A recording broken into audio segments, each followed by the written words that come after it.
안녕하세요. 저는 목수주택 현장에서 팀장으로 일하고 있는 김건우라고 합니다. 그동안 영상만 이렇게 쭉 올려놓고 제대로 된 소개 한번 못 드린 것 같아서 이런 자리를 한번 만들어 봤습니다. 요즘 한 2년 정도 걸리는 프로젝트를 지금 설계 중이다 보니까 지금 다른 일도 못 맡고 좀 많이 놀고 있는데요. 그래서 요즘 덕분에 영상도 좀 올리고 여러분들도 좀 많이 이렇게 찾아뵙고 있는 것 같습니다. 오늘은 제 인사도 드릴 겸 겸사겸사 해서 요즘 영상을 찍고 있는 제 스튜디오 겸 현장에서 쓰다 남은 자재를 보관하는 자재 창고 겸 연장들을 보관하는 보관소 겸 제 놀이터 겸인 이 장소를 한번 소개시켜 드리려고 이런 자리를 마련하게 됐네요. 우선 둘러보기에 앞서 제가 이렇게 모주머니를 차고 이렇게 인사를 드렸는데요. 우선 제 모주머니에 뭐가 있는지부터 좀 한번 보여드리겠습니다. 먼저 우측에 보면 보관 목수용 망치고요. 앞쪽에 이렇게 커터칼입니다. 피카드라이 펜이고요. 여기 가운데로 이렇게 현장에서 많이 쓰는 밑번입니다. 앞쪽 공간으로 먹통을 이렇게 가지고 다니고요. 그리고 앞쪽으로 좀 공간이 좀 있습니다. 여기 현장에서 많이 쓰는 비트류나 8mm 드릴날 이런 거 좀 이렇게 해서 가지고 다니고 있고요. 현장에서 원형톱을 좀 많이 사용하죠. 그래서 상황에 맞게 원형톱 쓸 일이 좀 많이 있는데 그때 좀 사용하려고 제일 짧은 종이대를 항상 이렇게 비치해서 갖고 다니고요. 여기 뒤에 전기 테이프입니다. 내장할 때 사용하는 먹통을 이렇게 좀 갖고 다니고요. 이건 스완슨 스피드 스퀘어입니다. 여기 뒤쪽으로 이렇게 빨간색 폴더심을 이렇게 넣어서 다닙니다. 우측은 이렇고요. 좌측을 좀 보여드리겠습니다. 좌측은 밑에 미리자고요. 위쪽으로 인치자를 이렇게 넣어갖고 다닙니다. 여기 항상 흰색 피카드라이를 하나 더 가지고 다니고요. 이 앞 공간에는 이런 후레쉬 하고요. 이렇게 사용하면 좀 많이 유용하죠. 휴대용 에어건 그리고 뭐 샤프심이나 뭐 이런 거 좀 들어 있습니다. 커터 칼라를 많이 사용하다 보니까 이렇게 좀 커터 칼라를 항상 이렇게 앞쪽으로 수대를 하고 다니고 보시다시피 목조 연필이 이 앞에 있고요. 캐치바입니다. 이건 헤라인데요. 바닥에 뭐 글루가 굳어서 떨어져 있거나 뭐 실리콘 떨어져 있거나 뭐 이럴 때 긁을 때 좀 많이 유용하게 사용이 되고요. 이건 크레브 자유자입니다. 내장할 때 굉장히 좀 유용하게 사용이 되죠. 이렇게도 되고 이렇게 해서 직각으로 좀 사용할 수 있고요. 그리고 이렇게 저는 항상 끈을 이렇게 가지고 다니는데요. 이 끈이 현장에서는 많이 저는 유용하더라고요. 예전부터 한옥 갈 때부터 이 끈을 좀 많이 사용을 했었는데 그때는 큰 장끌이었지만 나를 좀 갈아했습니다. 지금은 돌아가셨지만 예전에 한옥 스승님께서 보셨으면 하루 종일 끌만 가르라고 하셨을 것 같네요. 끈 좀 빨리 좀 갈아놔야겠습니다. 그리고 뒤쪽으로 짧은 수평대를 이렇게 넣어갖고 다니고요. 가슴 쪽으로는 홀더펜입니다. 레이아웃 할 때 많이 사용되죠. 9mm 샤프고요. 그냥 일반 샤프 쓰기는 조금 그렇고 해서 티크로 제가 항상 이렇게 만들어 갖고 다닙니다. 티크나 뭐 장미목으로 만드는데 이번 거는 좀 잘 만들어졌습니다. 가슴 안쪽으로 이렇게 렌즈를 하나씩 갖고 다니는데 이 렌즈는 원형톱 톱날을 교체할 때 딱 맞는 렌즈고요. 멀티커터라든가 허소에도 좀 사용할 수 있는데 요즘은 이런 연장들 이 렌즈 부분이 많이 손실되다 보니까 이 렌즈가 거의 만능이라고 볼 수 있습니다. 많이 사용되는 렌즈고요. 이렇게 해서 제 모주머니를 한번 좀 다 보여드렸는데요. 이제부터 이 작업장을 한번 둘러보겠습니다. 다 치워놓고 보여드리면 좀 너무 부자연스러울 것 같고 대충은 치운다고 치웠는데 좀 그래도 많이 좀 지저분하네요. 좀 이해 좀 부탁 좀 드리겠습니다. 그럼 지금부터 한번 둘러보겠습니다. 따라오시죠.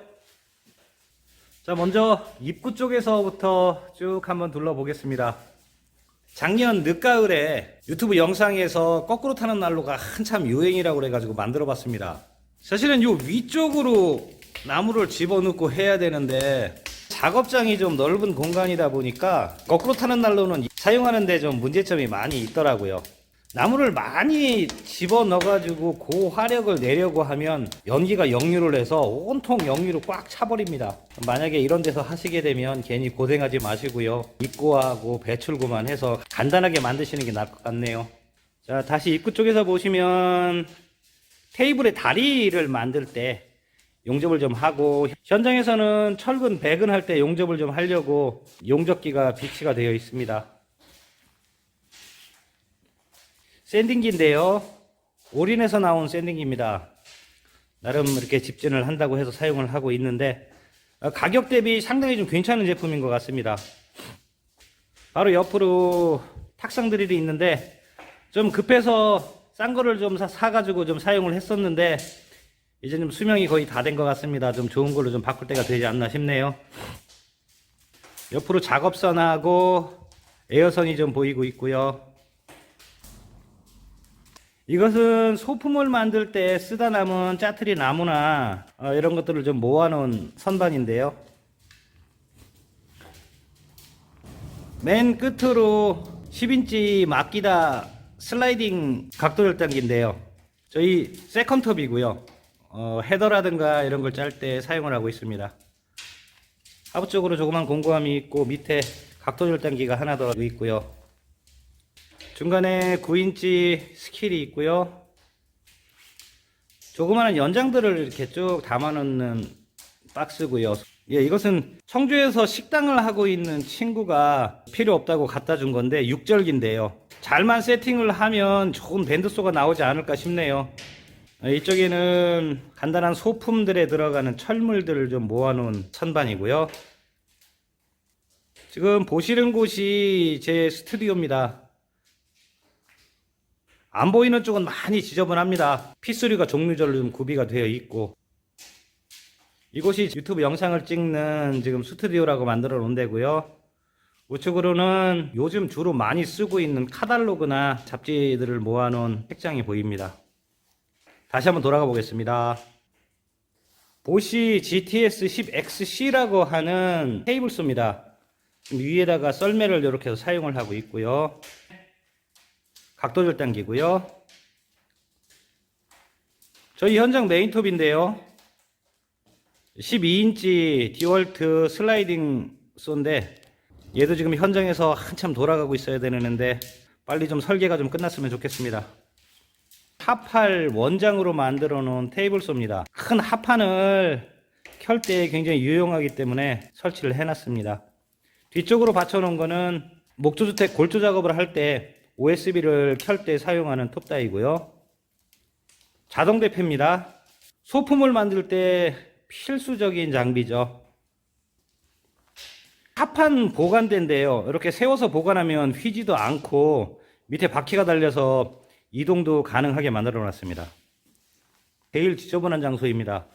보시면은 막 별의별 게 다 있는데요. 보면은 백색 시멘트도 있고 몰탈도 보이고 배관도 보이고 막 이렇습니다. 현장에서 쓰다 남은 버리기는 아까운 이런 자재를 갖다 놓다 보니까 이렇게 좀 많이 좀 지저분하네요. 그리고 제가 뒤로 비가 오면 현장에서 덮을 수 있는 갓바들을 좀 쭉 쌓아 놨는데요.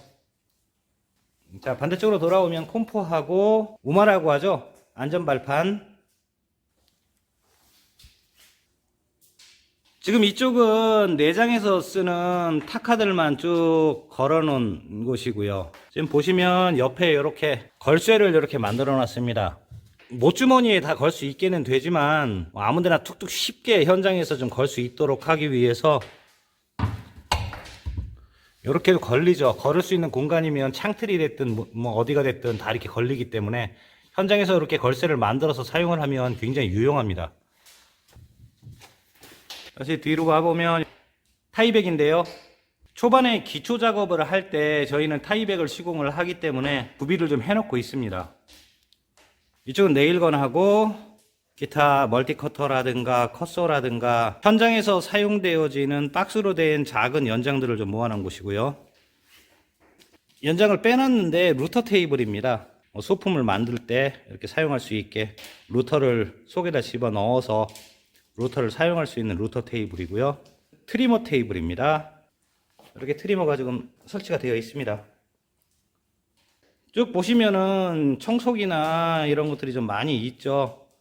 워낙 밀폐된 공간이다 보니까 이 집진에 대해서 많이 신경을 쓰는데, 이렇게 신경을 써도 이 날리는 톱밥량이 워낙 많다 보니까 많이 좀 지저분해지네요. 이것은 소품 만들 때 제가 최애로 사용하고 있는 스크롤소입니다. 독일의 유명한 해그너사에서 나온 스크롤소를 대만에서 이렇게 카피를 해가지고 만든 제품인데요.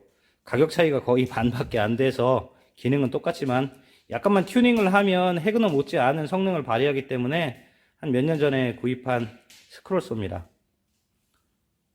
유튜브 영상을 찍을 때 스크롤소 전용으로 찍을 수 있는 거치대고요. 중간에도 거치대가 좀 몇 개 보이는데 전부 다 이렇게 제작해서 이렇게 쓰고 있습니다. 바로 옆에는 렉슨에서 1999년도에 만들어진 스크롤소입니다. 중간에 한번 베어링이나 이런 걸 싹 교체해서 현재는 거의 뭐 새것같이 작동을 하는데, 옆에 워낙 성능 좋은 스크롤소가 있다 보니까 요즘은 거의 안 쓰게 되네요. 이쪽으로 현장 작업 등 하고, 뒤쪽으로 보이는 것이 루터 조깃대고요. 옆에 원형톱 짧은 조깃대고요. 그리고 공구를 모아놓을 수 있게 간단한 연장이 들어갈 수 있는 이런 서랍으로 이렇게 만들어 봤습니다. 이렇게 커튼이 쳐져 있는데요. 한번 좀 안쪽으로 들어가 보겠습니다. 이 공간은 좀 실을 분리를 해서 안에서 페인트를 칠하거나 이런 바니쉬 작업이나 라카 작업을 할 때 사용되는 공간이고요. 먼지가 날리는 게 워낙 많아서 저 바깥쪽에서 칠을 하게 되면 많이 지저분해져서 이렇게 막아서 속에서 이렇게 도장 작업을 하고 있습니다. 그리고 선반에 거치되어 있는 거는 전기선이나 현장에서 많이 사용은 안 하지만 꼭 필요한 자재들을 쭉 모아 놓은 그런 장소입니다. 안쪽으로 톱날 모아놓은 것도 보이고요. 글루도 보이네요. 위에 선풍기도 있고, 지붕 시공에 사용되는 코일못이죠. 코일못도 있고요. 예, 이렇습니다. 그리고 여기 이렇게 인슐레이션이 보이는데, 이건 제가 조만간에 템퍼를 좀 만들어 보려고 지금 가지고는 있는데 좀 여의치가 않네요. 그리고 밑에는 현장에서 쓰다 남은 몰딩들을 조금씩 모아놨더니 이렇게 좀 많아졌습니다. 특수 색깔의 몰딩 같은 경우는 한번 자재를 주문하고 다시 주문하면은 중간에 갭이 많다 보니까 좀 양을 좀 여유 있게 좀 시킵니다. 그러다 보니까 좀 현장에서 많이 좀 남았네요. 예, 이렇게 해서 오늘 제 인사도 좀 드렸고요. 작업장도 한번 둘러봤습니다. 요즘 코로나 확진자가 계속 늘고 있는데 건강에 유의하시고, 앞으로 제가 지금 연재하고 있는 영상은 한 2편 정도면 마감이 될 것 같고요. 그 다음부터는 현장에서 한번 찾아뵙겠습니다. 감사합니다.